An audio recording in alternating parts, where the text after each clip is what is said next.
पित्त वाढतं कारण चित्त थाऱ्यावर नसतं. चित्त थाऱ्यावर ठेवायला मन रिक्त रिक्त व्हावं लागतं. मन रिक्त रिकाम रिक्त. मन रिक्त झालं की चित्त थाऱ्यावर, मग पित्त ताब्यात. सोपं आहे. नाही, माझं वाचन आहे मौनावरचं. व्याख्यान होतं माझं आज. काय तिथून मी प्रसाद दिला ना, मौनावरच भाषण होतं. 1 तासाचं होतं. 2 तास चाललं. मी खरं सांगते वहिनी, पांडुरंगाची कृपा, असा श्रोतृवर्ग मिळाला मला. तल्लीन पूर्ण होऊन ऐकत होते हो.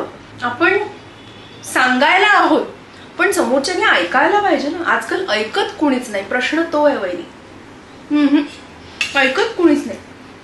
ऐकतच नाही. कोणीच ऐकत नाही. ऐकत नाही. तेच तर मौनाचं सामर्थ्य मोठं आहे. मौन म्हणजे जीवनाला एक